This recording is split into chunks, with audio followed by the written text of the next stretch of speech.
Tonight we have a guest, Garret Huff. Young man that has had a lot of curveballs thrown at him early on in his life. Grew up with a dad that was absent for a while.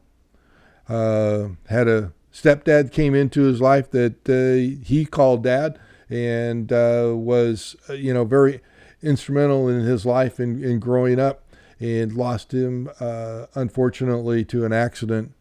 Was raised by his mom, who did a fantastic job. He's a musician, he's a dad, he's a son, and he's a husband. So it's going to be a great evening talking to Garret about all of his exploits in his life and hearing how he's crossed over to be the very determined young man that he is today. It's going to be a great interview. Stay tuned. Watch it.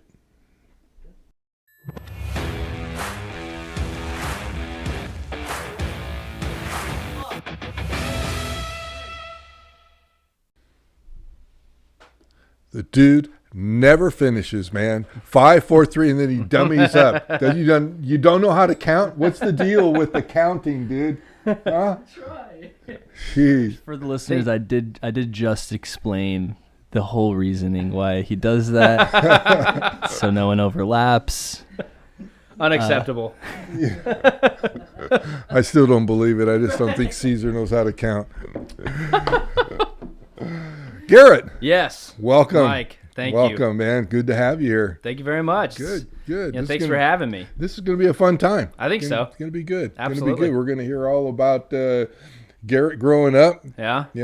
Oh. Garret the drummer. Yeah. Garret the dad. Yeah. Garret the husband. A lot of titles. Yeah, geez. Garret the salesman. Some titles I don't want. Now Garret the podcast host. Fun stuff, Oh, yeah. man. Fun stuff. So, let's get started. Yeah. It's, one of the cool things about you that, and so that everybody knows, you've been a friend, a friend of the family for a number of years. Oh, yeah. Okay. But I haven't really known your story until just recently. And the story is, I think, one of those really cool stories that a lot of young people especially can relate to. And, I'd like them to hear it and see, where you were at, some of the curveballs that got thrown to you in life, Right. How you kind of worked your way around them, how you tried to sabotage yourself a few times along the way, and then came out the other side all intact and Right. successful and, responsible. Yeah, like the socks in the dryer, right? Yeah. I came out with both the socks. There wasn't one missing, Yeah, absolutely. So, I guess, if we just want to start, I was born in Stockton, California. My father just wasn't really there for my life from a very early age. I'd say probably around 1. I think my mom and he divorced. Then, some things happened to my mom. A traumatic experience happened, and she decided to pack up and leave Stockton, which was basically where she grew up and all that. And I was probably 2 or so. And my grandparents lived in Wyoming. So we went out to the sticks, Wow. We went from Stockton to middle of nowhere, basically. But, we were out there, and, my dad, he's still around. I still talk to him regularly. He just, I guess you could say he's not like your cookie cutter dad that was, always there. He was there when he could be, and I love him. I appreciate what he has done for me, but he just was absent.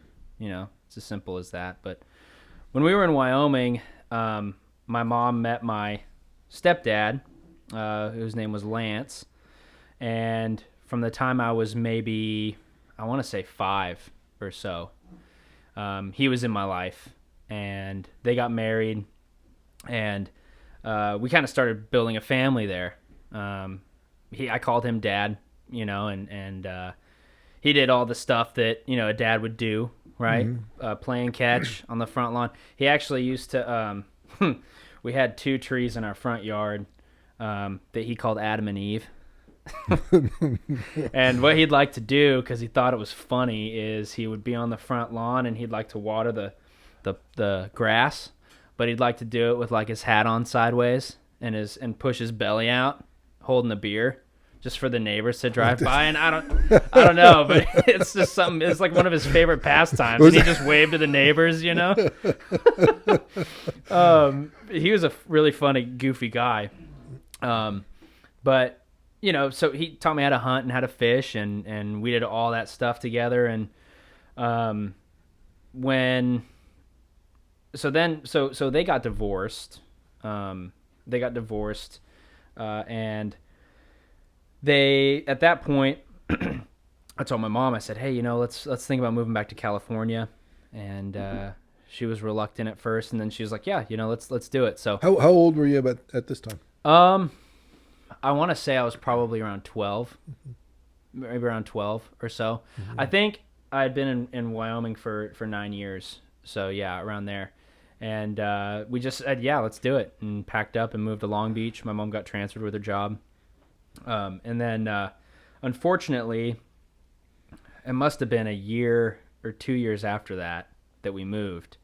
My stepdad passed away in a motorcycle accident. So we lost him, and that was a really tough time in my life. His anniversary actually just passed. It's March 6th. Mm-hmm. So, yeah, you know, still think about him every day. You know, still miss him, still love him, but it was probably, you know, one of the first, like, I guess you could say traumatic or really, really moments that shook me in my life, you know, but you know, he lives on through us all. Right. And, you know, every March 6th, I just try to look at how to celebrate his life, you know, and because there's a lot to celebrate. Well, he was in your life at a really impactful age. Mm-hmm. That time from 5 to 12, 13 years old is, for a young boy, it's paramount. I mean, it's you know, if there's dads out there listening right now, if you got children and you got young boys that are in that age group right there, that's the time you spend time with them. You know, that's when you're molding them. Absolutely. I think that's definitely true, because, you know, that's the age where, I mean, that's the age where all kids do things, right? Like, that's the first time you go fishing. That's the first time, you know, there's a lot of firsts around that absolutely. Age. Yeah. Yeah. So yeah, you know, that we moved out here, and in Long Beach, and, you know, at that point I was in middle school, and, really didn't fit in at all. You know, I was in this beach town, this beach city, and I was this like redneck boy, you know, like, you know, with we had uniforms on, but, you know, if we didn't have through, I would have had a wife beater on, a buzzed head, you know. But there was this one kid in school, Alec was his name, and I was at PE. And I don't know if anyone ever experiences, anyone listening, of going to a new school where you don't know anybody, it's a new town. It'll work out, you know, it'll work out, and you'll have some good stories and good friends on the end of it. But there's this kid, Alec, who we still talk today, and we were at PE class, and they had everyone lined up in squads, right, before PE, and PE teacher's like, you know, hey, here's Garrett, he's new. From Wyoming, he's new kid, and who would like Garrett on their squad? Just nobody, just everyone's just staring at me, you know. And I was like, and then Alec just goes, "I guess I'll take him." So welcome to Long Beach. yeah. Like, oh, what a warm welcome, you know.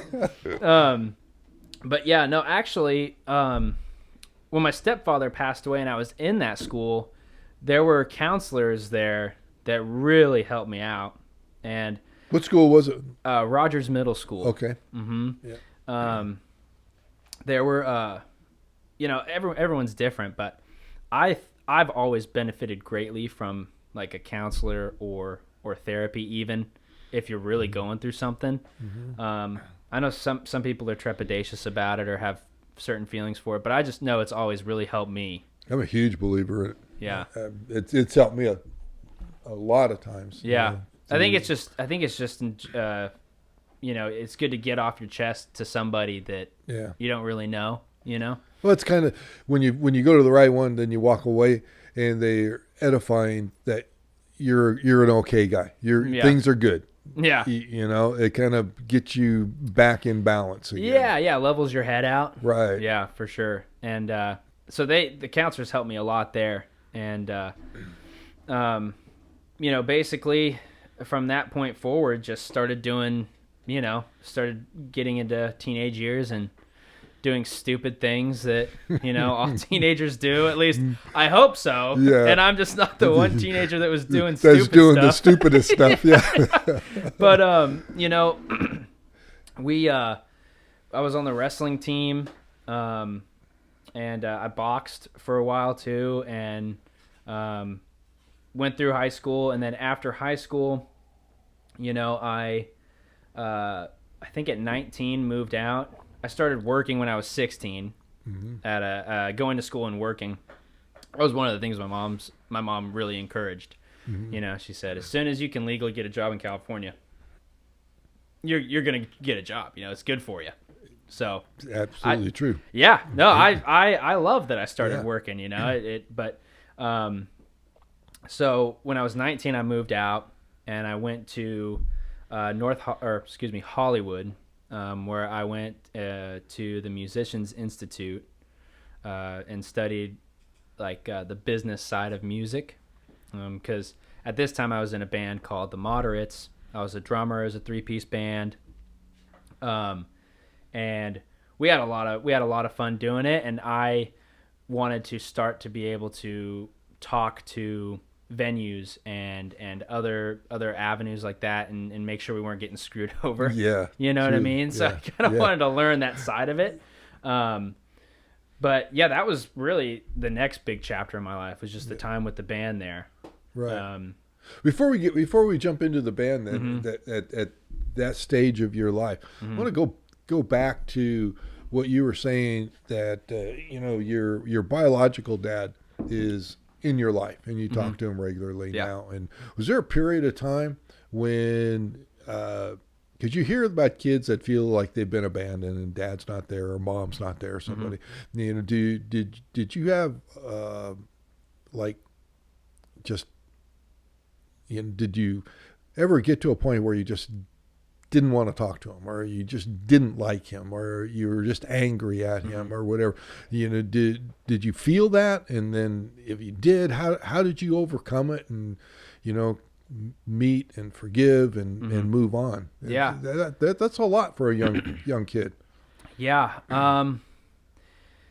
To say I've never felt anger about it would be a lie, but a philosophy I've always tried to have with any kind of bad or situation in my life where it's not in my favor, is I always try to look at the positives of it. And I guess I always looked at it as he's an addict. That is the main reason why he was absent so often, is he's an addict. And as much as he wants to fix it, he can't, or he won't. But when I have reached out to him, he's always called back or reached back, and I'm fortunate in that regard, because I think it could have gone a different way where he just didn't care or anything. So I am fortunate in the sense of I do have a relationship with him. I think that it's really important to look at what he has given me rather than what he's taken, and that's just kind of how I go about it. I've also come to peace with it as I get older. There were times when I was younger that I really wanted to change him, and that was probably the most frustrating time, because he's his own man. Right. You can you can't force anyone to do anything that they don't really want to do. And that was what I really grappled with, was that letting go of maybe I'm never going to change him. Maybe he's never going to get past this addiction, and letting go of that, and then saying, okay, what can we build on from here? Right. So I guess that would be. That's a pretty enlightenment and enlightening kind of mentality. Did you come across that on your own, or did you have some counseling kind of open up the doors and think that way? Because there's a lot of people that are a lot older that haven't quite come to terms with that type of an outlook. Mm-hmm. I think it's a combination of a lot of things. Mm-hmm. I'm blessed with a mom who, has always helped me look at the big picture, and has also been real with me. Mm-hmm. Like, mm-hmm. Hey, Garrett, you have to come to terms with, you might not change him, and she's always kind of been in my corner, helping me, work through those things. And then, with therapy and counseling that I've gone to, that's also been a sticking point, because that was one of the main reasons why I would go, was for that reason, for, my relationship with my dad. And it's also a lot harder to, it's also a lot, to hold on to hate just really bogs you down more. Absolutely. What I've found. Yeah. And I think sometimes if people are prideful, or they want to hold on to something like that, then it's harder for them to let go. But I guess I just hit a certain point in my life where it was easier for me to just let go and just go, okay, what's up, Pops? Yeah. You know what I mean? Yeah. What's up, Pops? Yeah. How are we going to do this today? Yeah. What are you doing? Yeah. Yeah. What are you? He paints a lot. So like, we've painted together. I have one of his paintings that he and I both did. And finding those mutual interests. He also plays guitar and stuff. So I'll hit like congas or something, and he'll be playing his guitar and stuff like that. So, right. Yeah, that's pretty. That's really to hear what you went through with that, and especially when you lost a stepdad. Mm-hmm. Now there's a huge void. Mm-hmm. Then you're, like you said, you're wanting him to fill a void that he's not capable of filling. Mm-hmm. And for you to take that and have the outlook, and because you're right, that anger and hate, that's just a downward spiral. Mm-hmm. You never get to where you want to go with that type of feeling, for sure. Right. So to recognize that and take a different route towards the relationship, mm-hmm. It's pretty amazing. It's pretty amazing. Now, a lot of people don't do that. That's not an easy journey. No, I mean, it's funny because I don't know. It's just, it's just how I think about it. Yeah. I guess it just doesn't seem like that big of a feat to me, but right. I guess, yeah, I mean, it's something that I've been working on since I was 2 years old too. That's true. Yeah. You've had some time to think about it. Right. Yeah, absolutely. Yeah. Well, that's awesome. But you're right, because I've never met your mom, but I've heard stories and what a huge support she was for you, and also too what a huge role she's played in your life. And, absolutely. Bringing you to this point and where you're at. Yeah, I think a lot of kids that were raised by single parents can relate to that. There's just a really strong bond, Yeah. A really strong bond that my mom and I have. That I think I don't know if it's every kid with a single parent has it, but yeah, my mom and I are really close. Yeah. Now with what you've gone through, and really not having a relationship with your biological dad, losing your stepdad, and then you're going into your teenage years, and your mom's a single mom, raising you and doing the best that she can do. Did you always have this image or view of her of being that strong woman that's there for you? Or did you do some typical teenage kind of stuff? Well, on, man, be honest. I'm laughing because if you haven't met my mom, not yet. You will. Yeah. But anyone that knows her she is a strong woman. She will. There were multiple times where if I started being an idiot, being a teenage idiot, it was checked real quick. Really quick. I always joke around with her, and I say Happy Mother's Day and Happy Father's Day to her because she wore both hats really well. Yeah. Really well. Yeah. Oh, good. That's amazing. Yeah. So now you're in your teenage years. When did you start playing drums? I want to say maybe like 15 or 16. Mm-hmm. And I just taught myself. I had played saxophone in band in elementary school through middle school, which I enjoyed, but I was always, pounding the table and getting in trouble at school. The teacher would always be like, Garret, quit pounding on your table, because I'd just be doing that kind of stuff. And I think my grandma got me a drum kit for my birthday. How'd Mom take that? She actually encouraged it. Really? Yeah, she was stoked on it. God, yeah, good on her, man. Yeah. Most parents are going, "Oh my God, you did what? You did what? You bought my kid." Yeah. That's. The neighbors actually hated it a lot more than she did. Yeah. We had this guy. He was behind. So our house is here, and then there was a back room, which was my bedroom. It was separate from the house, right? Mm-hmm. And that's where my drum kit was.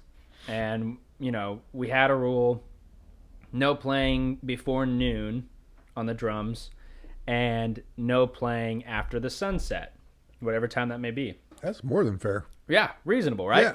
Yeah. Well, we started getting, first the cops came and, they did their thing and, it's a warning or whatever. Then, like a member of the city came by with like a decibel reader and like the whole 9 yards, and said that if we got cited one more time, that it's this huge fine. And we were explaining to her like, hey, like I don't play before noon, and she's like, there's nothing I could do. I can't, if they call the cops because they don't like the noise, that's it. So I was like, okay, I'm gonna try to nip this in the bud. So I got my phone number, right? And I went to all the houses like in the neighborhood, any semi-adjacent to us. And I go to behind the alleyway, there's an apartment complex, and I'm just giving everyone, hey, here's my phone number. I love doing this, please don't call the cops again, because then there's no way I'm playing drums anymore. Uh-huh. Just call me first, right? And I get to this guy, knock on his door, and he opens up, and I tell him, and he's like, oh yeah, no, that's me. And I'm like, well, what's up? What's going on? And he was like a college kid. Mm-hmm. And he said, I'm failing my robotics class because of you.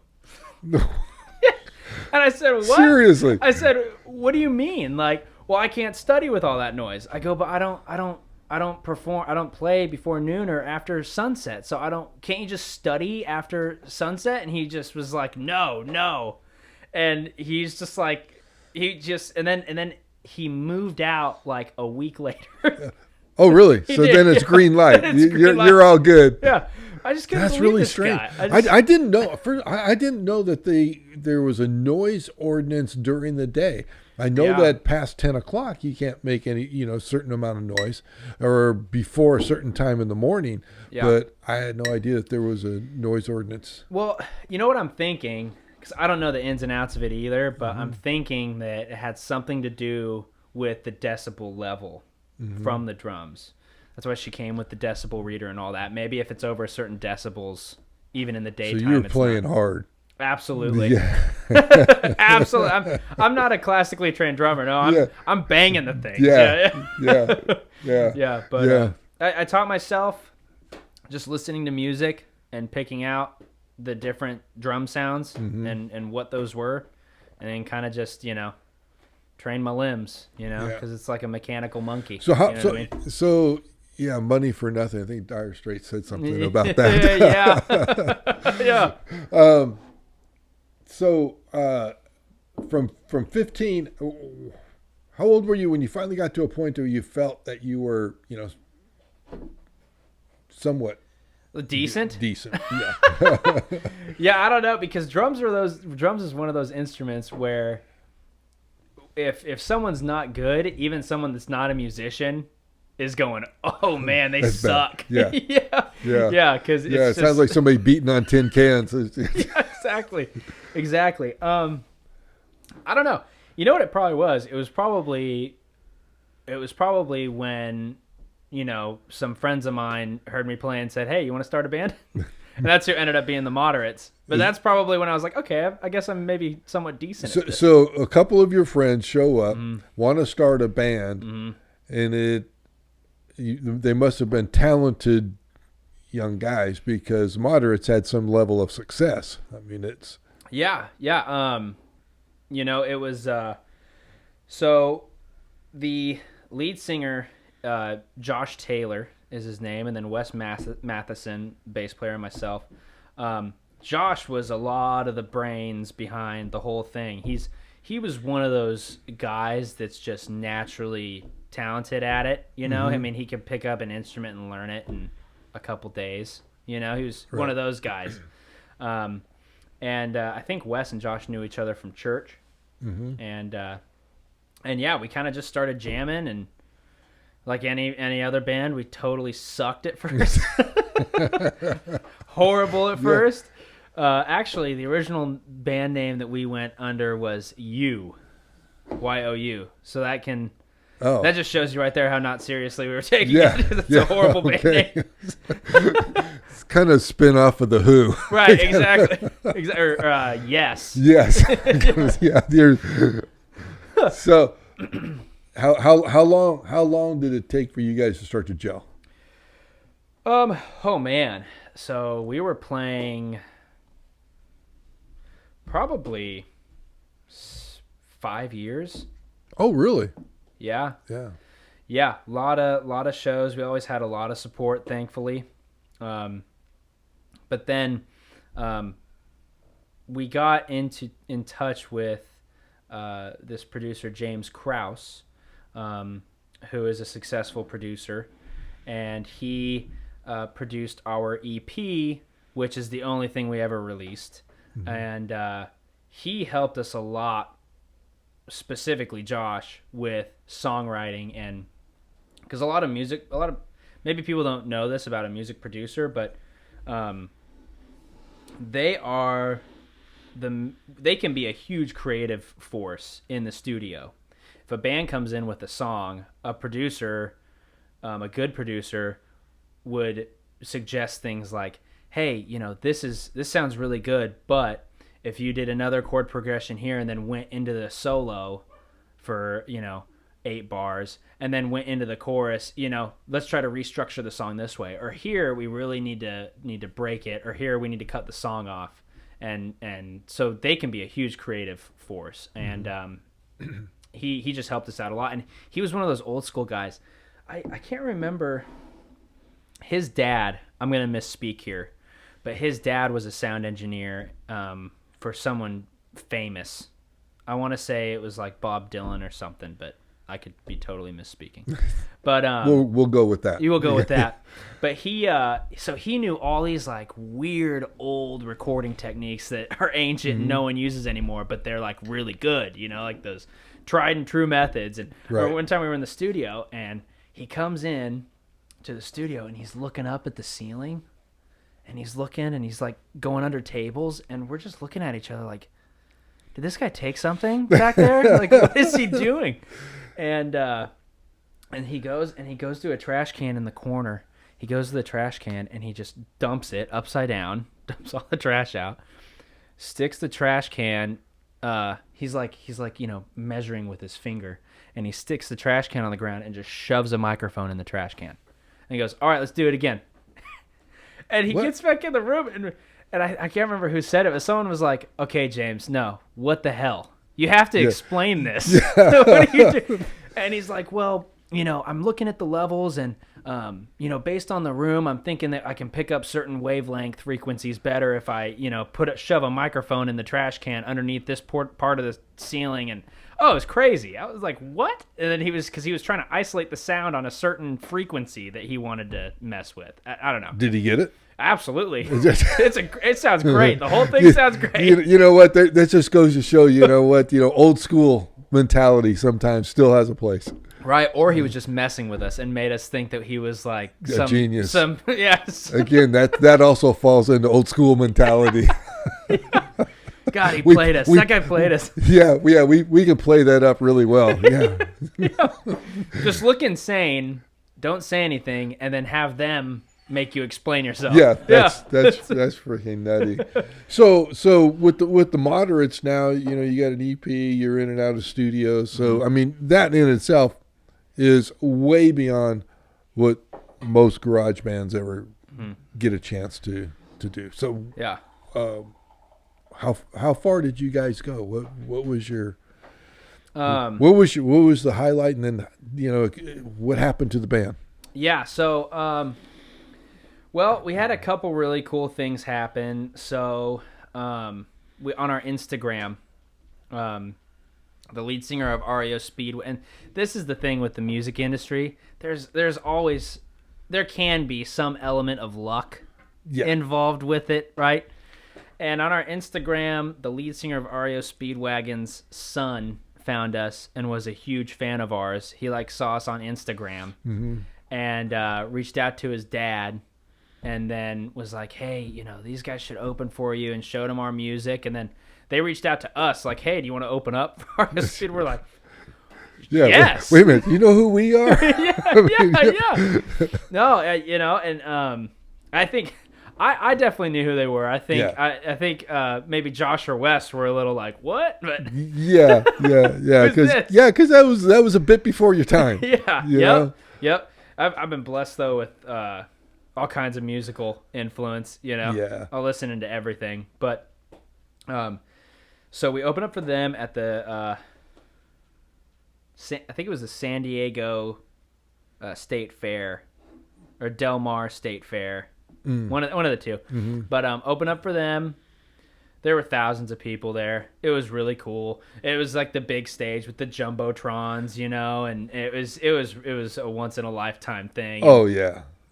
I mean, just to go out there and just to see that wall of people is really it's just a cool experience. I'm glad I had in my life. Oh, absolutely. And actually later in the show when REO Speedwagon was playing, they were playing their last song and doing the classic rock band, the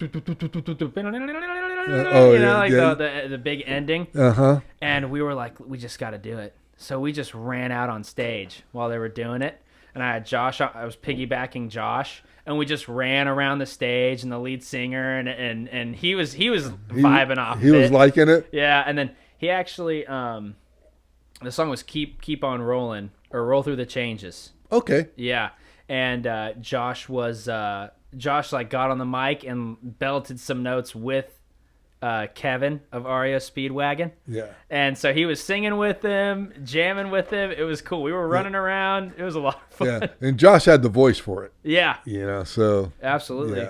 Yeah. He's actually doing great things too. He's lead singer for a band called Half Alive now. Yeah. And they're very popular. Yeah. The girls, the twins. Yeah. Brought up after you guys left the other night, brought him up and showed me who he was. And, very talented. Very talented dancer.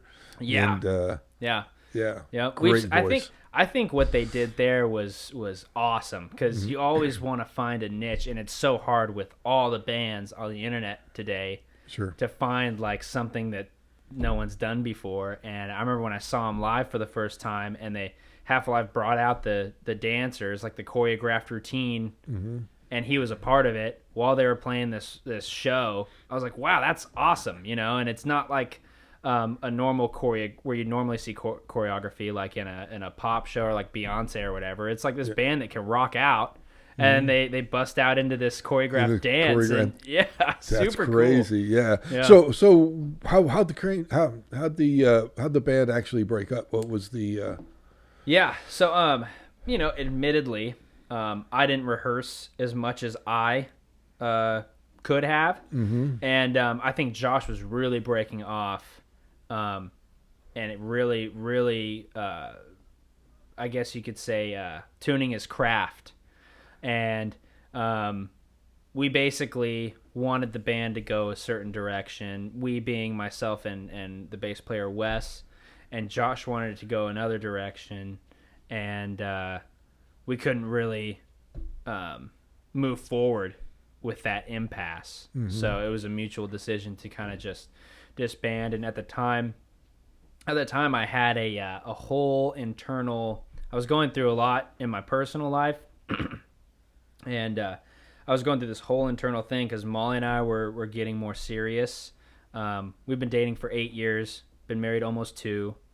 And this was probably 4 years into our relationship.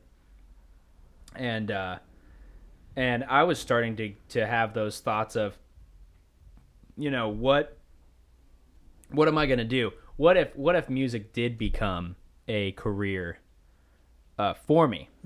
What would that entail? And okay, that would entail a lot of touring. That's where bands make a lot of their money, especially selling merchandise while touring. And that would be being away from Molly. And what do I want most in life? A family. I think because my father being absent, I wanted to be a dad. You know what I mean? That's like the one thing I wanted more than anything was to be a good father. And I just couldn't shake out of my head that if I'm constantly touring and gone, it's going to be really tough to be a present father. Absolutely. So I was going through that struggle too, and not putting my 100% into the moderates because I was kind of pulling out of it, I think, just on my own, subconsciously even, and so I think that's kind of also when I made that breakup. Okay, I'm going to look, like, it was fun, but I'm going to go in a different direction and look for something more stable and secure and a job that, I work Monday through Friday. I have a paycheck at the end of the week, That's what I want. That's the direction I really wanted to go in when I had that internal conversation with myself. Right. That's really again, one of those, like the same conversation that you were having about your biological dad and how to handle that. And, this decision that you're making now, again, in your life is really a remarkable conversation that you were having with yourself at such an early age that most in your position would think that being a musician, you've had some successes at it, so it wasn't an unlikely thought that you could make a living out of music. But then to look at it like you did and really lay it all out and say, you'd be traveling, you'd be gone majority of the times, what's this going to do to a relationship, and you're already thinking you want to have a family, you want to do and so to walk away at a point that a lot of people in that same position would have really loved to have had, it says a lot about your drive and your sense of finding that inner peace, finding that Garret, that guy that that you're pleasing. You're not doing something chasing. You really found a foundation, and it's pretty. It's not a lot of people do that. Yeah, I think. I think just one thing is I've always internal conversations with myself, and I think if I had to talk about what influenced me to do that, in my life, I would probably say it's how my mom raised me. Mm-hmm. She was always somebody that encouraged strongly communication, always, if something was bothering me, to tell her why it was bothering me. What am I going through? What emotions am I feeling? Especially in my teenage years, where you're all over the place emotionally. And she was always an open source of communication and to bounce things off of. And so I was constantly getting feedback from her, and she has a lot of wisdom from her life as well. And I think it kind of allowed me to constantly have like an inner dialogue of especially when I was younger and running around and partying a lot and just going to bars and all that. I couldn't help but every now and then stop and be like, this isn't gonna last forever. This is not what I want to be doing for the rest of my life. And I think I just regularly had those stop and go, stop and think about it. Go, stop, think about it. Yeah. Yeah, but those, just thinking about you having those conversations with yourself is really extraordinary. I mean, it's out of the ordinary for sure for young people to stop along the way and evaluate where they're at and kind of shift gears. Yeah. I mean, that's pretty. Yeah. Ever have any regrets? Ever look back and have the what ifs and could I have, or? Yeah, no. I mean, no. I mean, there were some things that I did that were incredibly stupid, and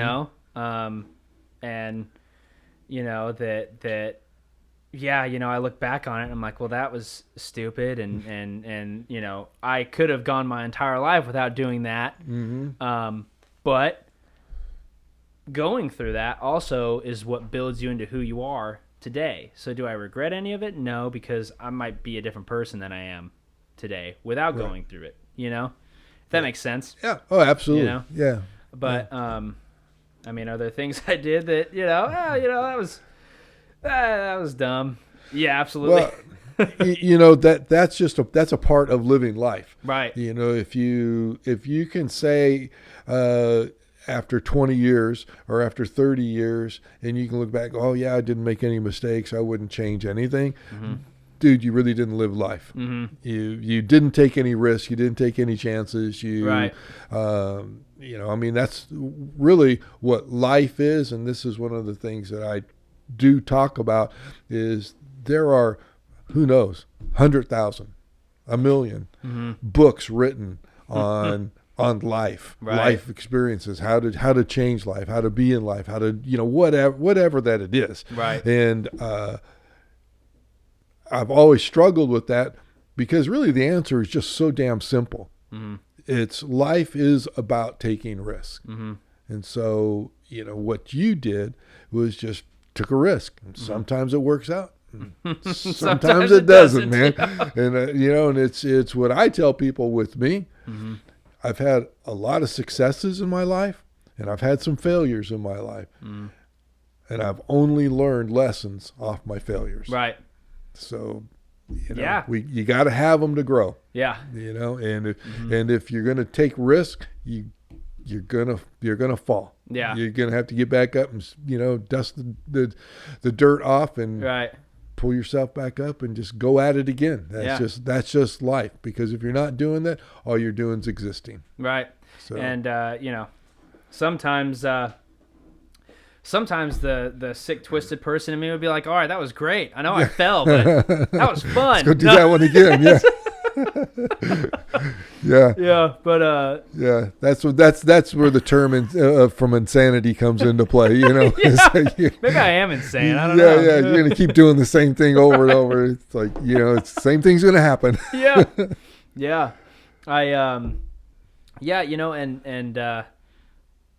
All of that, all that band stuff led into getting that more serious job, Right. you know? And I guess that's like the pivot point in my life to, I guess, where you could say where I'm at now, you know? Mm-hmm. That was a decision that was made. You know what's funny is I was actually working at a restaurant and full time, and I just thought to myself, I remember I was cleaning the bathroom after the shift one time, and I remember just thinking, like, you know, I don't want to do this the rest of my life. But I hadn't gone to school, like college, you know. Mm-hmm. I didn't have any skills like a mechanic or a trade, you know, and I started thinking about, like, you know, well, what is there, you know? And sometimes I guess when you're in that situation, it seems insurmountable, you know, like where can I go, you know, where can I go? And that was when, again, my mom comes into play. I talked to my mom, and she works for the same company I work for, and she was just like, hey, you know, just go for it. If you really want to change things and want something more secure, just go for it. And I went for it, and you know, got the job, and that was when I started the commute from North Hollywood to Anaheim 5 days a week. But I think at that point, because people used to always tell me, why are you doing this to yourself? It's like 2.5 hours each way with all the traffic, right. You know? Why are you doing this to yourself? And I think it never bothered me, and I think it's because at that point I had I guess a drive, an end goal, Right. A goalpost, you know? So really the driving didn't bother me because I was like, you know, this is what I want. This is what I'm going for, you know? And how old were you at the time when you first started? It was in 2017, 24, 23. Okay. Yeah.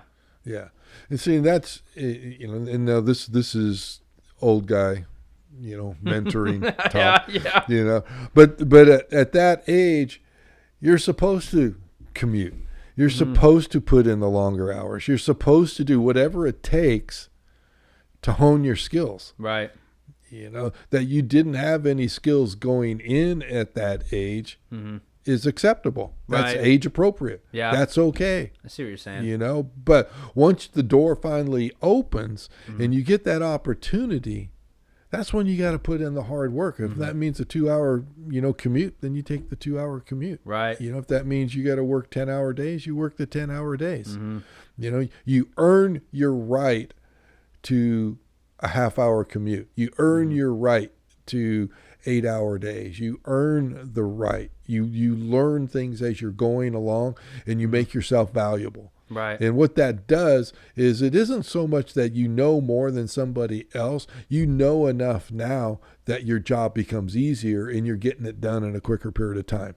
Or you know, it's age appropriate what you were doing. Yeah, You know, I mean, and here's the strange part about it in today's world. yeah. A lot of 24-year-olds don't want to do that.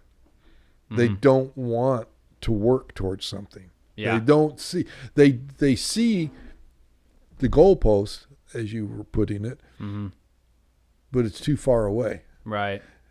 They can see it there, but I have to really work towards getting there. You know, that's and we're kind of losing that in today's world. Yeah. You know, because I'm in the construction related fields, and that's one of the largest complaints that I come across with different job sites or different owners is that we're not getting younger people that are interested in the trades that want to put the time and the effort and the energy into it. So Yeah. it's, you know, It's interesting. so again, another, to me, I'm watching this progression, you know, another mark that you said, okay, I got to change. Yeah. You know, I got to do something different. Yeah, I'm going to put the effort. I'm going to put the energy. I'm going to do this. You know, the goalpost is still, I'm only on the 1 yard line. Got a long ways to go. Yeah, you know? absolutely. You know, but Yeah. you did it. I think, you I think, and, being a father now myself, Mm-hmm. I try to hold on to these things because talking about, working hard to get there and Right. instilling that in somebody Yeah. when they're a kid, Right. I think is very important. And thankfully, I had family in Wyoming Mm-hmm. that do not shy away from hard work. And Yeah. I remember one time my papa, he's in the oil industry, the wireline industry, so Okay. he's a rough and tough dude. Uh-huh. And this was when I was 20, 21, around there. And I was staying the night over at their house. I was visiting Wyoming, and I went and just got super drunk one night and came in. Usually they leave their front door open. It's a very small town. For whatever reason, front door was locked this night. And I'm like, shit. And I knock on the door, and here comes my papa, and he's just so angry. He's so angry at me. Oh, man. And I went. It was probably at, 2 a.m. Mm-hmm. I went and fell asleep, and this was in the wintertime, by the way. So Wyoming gets very cold. Yeah. At maybe 4 a.m., 5 a.m., so 2-3 hours of sleep, he comes in and wakes me up, and he goes, all right, you're going and shoveling the driveway, And so I went and shoveled the driveway, and I'm like, okay. And he's like, no. He's like, you got to de-ice it now. I'm like, okay, where's the salt, And he's like, nope. And he hands me a piece of steel, like maybe as tall as, your hip or something, and a hammer. He's like, start chipping. You're kidding me. Just ding, ding, ding, ding, ding, ding, and then shovel it out. Oh, man. Oh, man. I was out there for, I don't know, probably an hour and a half, 2 hours, just freezing. And yeah, I never showed up drunk to his house. Well, at 2 in the morning. Yeah, that's 2 in the for morning. dang sure, man. But you did it. Yeah. You did it. You did what you were Right. asked. Yeah. See, and that's the difference that I'm finding today is that we have young guys that when the going gets tough, this is taking, old Vince Lombardi saying, but when the going gets tough, today they quit. Yeah. In the old days, when the going got tough, the tough got going. I mean, they buckled down. They did what needed to be done. Right. And in today's world, we're not teaching our boys to do that. It's too easy to quit. Yeah. It's too easy to give up. Do you think a lot of that has to do with how instantaneous everything is now, with everything being on the internet, and if you want something, you can get it, the snap of your fingers? No. No. I think that plays a role in other areas of gratitude or lack of gratitude. I think what is happening in our world today with young boys is they have grown up in the era of everybody gets a trophy. You're going to get rewarded whether you work or you don't work. Right. Nobody's gonna get on you if you slack. If they do, they're wrong, not you. Right. That kind of mentality. Right. And and I also it's parenting. We almost parent with guilt these days, where we don't want to push. What's an kids. example of that? Do you have like parenting with guilt? Well, with guilt that we're not giving them everything that they should have. Yeah, okay. We're not taking care of them. They shouldn't have to work. They shouldn't have to put out the effort. I should buy them their first car. I should pay for their insurance. I should pay for their gas. They shouldn't have to go to work and earn it. Right. And so we are guilting ourselves, and also too, it has to do with social media too, because there's so much on social media that we're all trying to stay up with. Right. Yeah. So, when Constantly. yeah. And it's unrealistic because there could be somebody that is so amazingly wealthy that is on Instagram with 3 million followers, and they're showing the brand new Escalade with the shiny chrome wheels that they're giving to their 16-year-old daughter for her birthday. Right. Well, now I got a 16-year-old daughter who sees this on Instagram. Where's my Escalade? Why can't I get one? Dad doesn't even have an Escalade, So, then next thing you know, we're running out and okay, it's not an Escalade, but here's your little Toyota. Right. Yeah. know? It's like keeping up with the Joneses, right? But it's on a bigger scale now. Way bigger scale. Yeah. Yeah. So there's a lot of guilt on parenting today of we're not giving them everything that they deserve. Because they see it, they feel this is normal, and so we're supposed to keep up with the Joneses in Beverly Hills, or in Florida, or wherever the heck that they are, right? And you can't, and so then we can't buy you this, but you don't need to go to work. We'll shuttle you where you need to go, and we'll give you enough money, so it's okay. Just stay in school. And so they're not getting tutored in work ethic. Right. So it's too bad. And then also too, now we've got younger kids that are sitting home on video games, not working, not doing the yards anymore. I mean, I don't know anybody that does their own yards hardly anymore. So everybody's That's another chore of mine. Yeah, mine too. But now everybody has gardeners, so the kids don't have to go out and do the yard. You take your car, you go down to the car wash. You don't wash your car at home anymore. So all these things, and so now they're sitting at home and they're playing the video games. They're not out. They're not out in the sun. They're not getting sunshine. They're not getting the vitamin D, and they're eating poorly. And next thing you know, now we have overweight kids. Right. It's. I was just reading an article here not too long ago that our armed services are having an amazingly tough problem with young kids coming in that cannot pass the physical agility. Really? Yeah.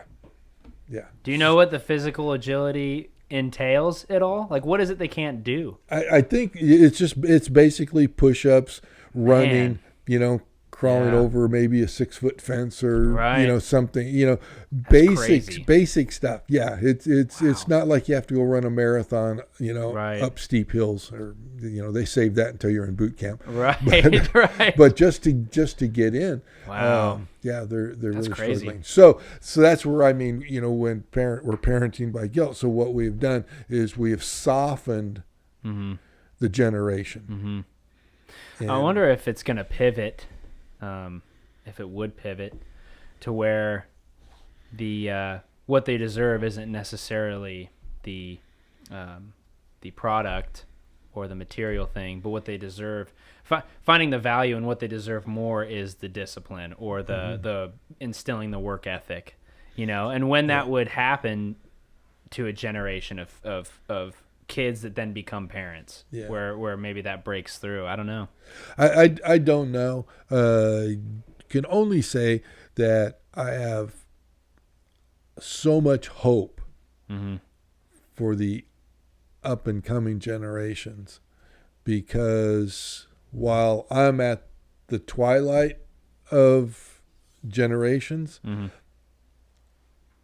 we've somehow fucked it up over my lifetime. We have taken something really, really good and managed to screw it up really, really badly. And we're like, it's almost like every new year you see the old decrepit little baby with the walker, and and then you see the brand new one coming in.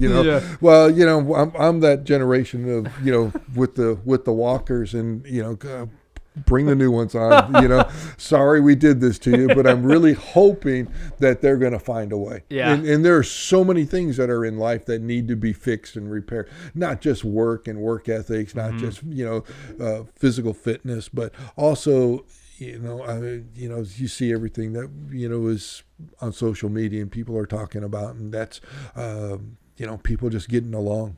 together, people liking each other, people being nice to one another again. You know, it's I think that's a huge, that's just a unity problem. Right there. That's just all of us like sitting here talking with you and looking at your life. And while you've had, like we said, some curveballs thrown at you along the way, your life growing up was similar to a lot of other people's lives growing up.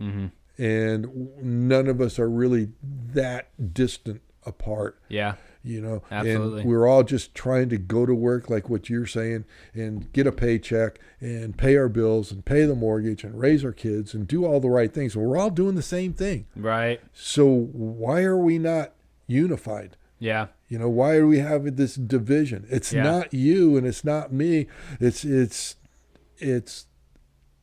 people that we don't even see. Right. Which is why I say, you know, I don't believe what I hear. I only believe what I see.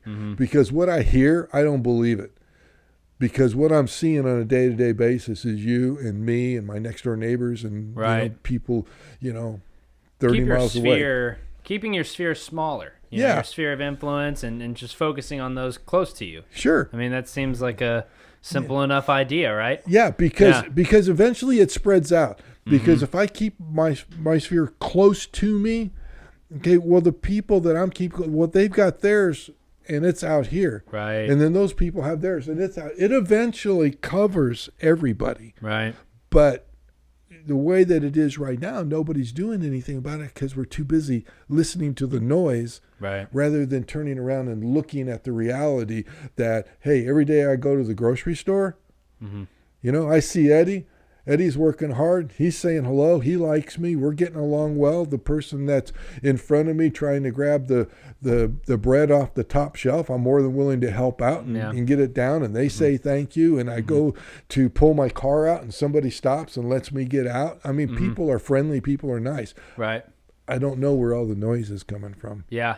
I was telling a guy the other day on a job site, we were just, you know, talking, and we were laughing because I told him, I said, you know, I'm just trying to go to work and figure out how to raise a 1-year-old, you know, and make my wife happy, you know, like, isn't that enough? You know? That's enough on anybody's plate. Isn't that enough? You know, let's just focus. I just want to focus on that. Yeah. Right. Hey, okay. So now we've gone from growing up in Stockton, going to Wyoming, being in a band, you know, making amends with your biological dad, you know, and, you know, high-fiving mom for a great job she's done.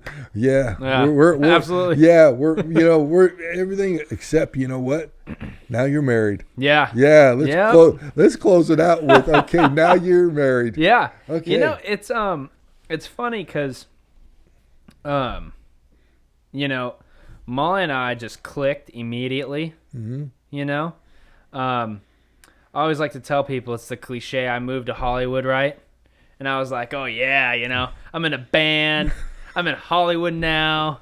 I'm going to be meeting chicks left and right. And Molly was the first chick I met because she lived with this girl, Erin, who I knew from high school. And Erin was the only person I knew out in Hollywood. So I reached out. She's like, hey, yeah, come over and meet my roommate. She had been living in Hollywood for maybe a year at that point. Where's Molly from? Texas. Okay. And so I went there, met Molly, and, you know, it sounds cliche, but I was just like, you know what? This is it. You know? I remember there was a huge party going on, and her and I were just sitting on the couch talking the entire time. It was just immediately clicked. And, you know, I mean, ever since then, it's 8 years later now, and we've been married for almost 2, and we have a son, you know, and I guess I'm just very fortunate it worked out the way it did, and that, you know, Molly and I are both so invested in the relationship, you know, and the goal of building a family together. I think, unfortunately, for some relationships, one person has an idea of where they want to go, and another person maybe doesn't share that. And it can create tension or a rift. And Molly and I just have always seen eye to eye on even things like, you know, raising him, which, you know, you're talking about things you never thought you'd talk about, you know, like, okay, do we let him cry? when he's in the crib, for a little bit before we go in there, do we go in immediately? Is he learning that he's working us? Is he picking up on that? That is somehow inbred. I mean, that's an intuitive thing that it doesn't need to be taught. Right. And even with that kind of stuff, it was, okay, let's go this direction and try that together. Let's go this direction and try it together. Right. So let's talk about being a dad. Mm-hmm. Yeah. How great is that? It's fantastic. Yeah. I love it. Yeah. I absolutely love it. And, it's funny. It's one of those things where there's nothing to it and there's everything to it. Yeah. Because at a certain point, you just do what you have to do. It's like an instinctual primal thing kicks in, and it's like, okay, he woke up at 4 a.m. We got to get up. He's got a poopy diaper. We got to go change it. And at least to me, it's never been like oh my God, he's, and it's just one of those things you just do, and then, but it's also challenging because, sometimes, getting woken up 3 times a night, every night for the first 2 months would put pressure on anybody. But again, it's one of those things where at least in my mind, okay, I'm gonna buckle down and we have to do it. But seeing the little things that he does as he gets older and as his brain develops, and it's in such a short amount of time too, right? I mean, he's only a year and a month, and he's recognizing when we ask him to set something down, and he's setting it down, and it's funny because to us that's so simple. Yeah. But when you're a dad, it's like, whoa! Did you just see what he did? Did you just see that? And it's really so far it's the most rewarding thing that I've ever experienced. Yeah. And it really makes, because I always think about back when I was partying a lot and all that, and at a certain point it was just like, okay, it's the same thing. I woke up, I'm hungover, I go to work, I meet up with some buddies, I wake up the next morning, I'm hungover again. Like there's like when I was living in the moment, it was fun. I had good times, but then it starts getting old, and it's not rewarding, and I just started thinking to myself, like, there's no reward in this. I don't feel good internally about what I'm about this, and it's just so different, so night and day when you have a kid, and all these little things, these little milestones in life make you wake up in the morning or go to bed at night, and you feel good. Right. You feel okay. I'm, for lack of a better term, I have a really, really solid purpose in my life. You know what I mean? Every day I get up and raise this kid and try to be the best husband possible to this wife, and try to be the best at what I do at work. And it's like my life finally, I guess, for now, what I was trying to go for, my goal, has finally kind of fallen into place, and I'm blessed in that regard. Is I have the solid job, and that I work hard at. I have the wife, I have the kid, I have the family, and I feel good about where I'm at in life right now. So when the Moderates broke up, no longer had a band, your music career crashed and burned, man. You could only look back and see the carnage, but you had this vision of something that you wanted. Yeah. Are you there? I think for right now, yes. Yeah. I think, is there always room for improvement, or like, where do I go next? Absolutely. That's just called being a dad. Right. Yeah. It's ever changing. Yes. Absolutely. Yeah. And I think at right now, my immediate goals are, to get our family over to Texas to be closer to family, right. Make that move, get settled in my new role with the company I work for there. And then for the most part, I think just stay present every day, continue working hard every day, continue being there for Warren and for Molly, and kind of focus back on myself and back on that small sphere of people, Right. So I think. So I'm gonna give you a little bit of dad advice. Yes. Okay. One of the most cherished gifts you'll ever receive in your life is being a dad.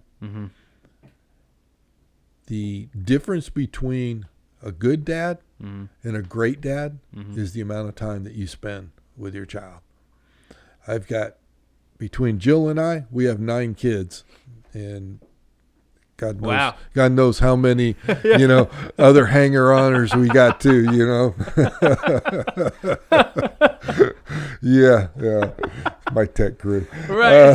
That long coffee sip. Yeah, I love Alec. But it's the thing that I tell dads today is make the time to spend time. Because if you don't make the time, you're not going to have it. Right. Because there's always an excuse. There's always a reason that you can't be there. You have to make that time, and then you got to spend that time. And then the next thing is that when you say you're going to do something, kids will do as you do, not as you say. Right. So if you're the type that says, yes, I'm going to be there, I'll be there, and then something better comes up and you're not there and you disappoint, and then you disappoint, that is not a man of character. Right. So what kind of child are you going to raise? You're going to raise a child without character. Always follow through. Yeah. Always do what you say you're going to do. Yeah. There are going to be times when you just can't. Right. That's life. But the majority of the time, I don't care. If you say, hey, when I get home from work, we're going to the park, we're going to throw the ball around. Yeah.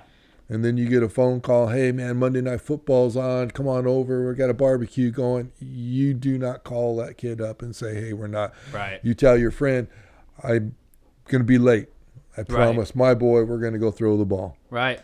Those are the things. The people that have surrounded me, that have come to me in my life and have asked me, what was the key to raising such good kids, good citizens, good adults, guys that, guys and girls that are hardworking, industrious, good moms, good husbands, good wives? What'd you do?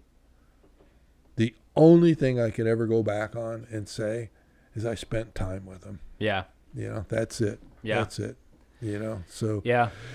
And lastly, while you're seeing these little rewards daily, you're seeing them, you're going to see them put the cup down. You're going to see them, potty train. You're going to see them, ride their tricycle, and then they're going to ride a bike with training wheels, and then they're going to be doing jumps and, and coming home with a scraped elbow and a bone popping out. All of that stuff. Yeah. There are going to be those daily, weekly things that are. Yeah. But your true reward doesn't come until much later in life. When they're married, they're successful in just being good dads, good husbands, and their children are being raised right. That's when you look at them and you go, that's when you can finally pat yourself on the back and right. go, job well done. Yeah. Job well done. So it's a ways to go, but there's nothing more rewarding for it. Yeah. You hear that, Mom? Job well done. Job well done. Yeah. No, that's good, and I think I think again, looking at things at different angles, right? I think this is a strength that I think maybe not necessarily having a father there for all those small moments in my life. Right. I can actually play to a strength because, I don't want necessarily that for Warren, you know. So right. I definitely want to make the time. Yeah. Yeah, you make time for him, you make time for your wife, because really what we're talking about, there's nothing better than that family unity. Right. I mean, that's really, at the end of the day, why you get up and go to work. Yeah. Absolutely. You know. Mm-hmm. Garret, it's been a great time. Yeah, you know? absolutely. It's been an amazing journey through your life. You're a very insightful young man, and Thanks, you've been through a lot, and you've come out the other end of it just well intact. You know, so yeah. Thanks congratulations. Again. Yeah. You know, it was a lot of fun. It was a lot of fun. Mm-hmm. Had a great time. So, with that, they're pointing. What? Am I supposed to do that now, or? Are we gonna do that for this one, or are we gonna film that for this one? We'll do it after. Okay. We're gonna do it after. Now that I screwed up the whole ending. But I will say this, you know, to everybody: be nice to everybody, treat everybody kindly, even strangers. Why are you pointing only at him? Because he needs it the most. But be happy. Be happy yourself and feel the joy that happiness brings you. When you have that joy, spread that joy. And then be strong, emotionally, physically, and mentally. Peace. We're good. All right. Right on, Joe. That freaking perfect. Yeah, I that was love awesome. That was great. Thank you again.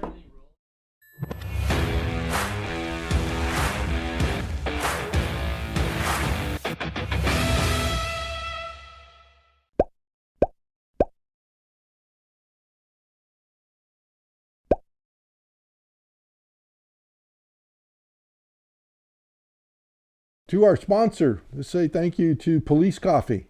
If you haven't tried Police Coffee yet, you need to get online and order. PoliceCoffee.com. Use the promo code MNGR10. Get 10% off. Just remember, it's not only great coffee, but the proceeds, 50% of their profit go to families of fallen officers. So this is a win-win. Try it out. PoliceCoffee.com.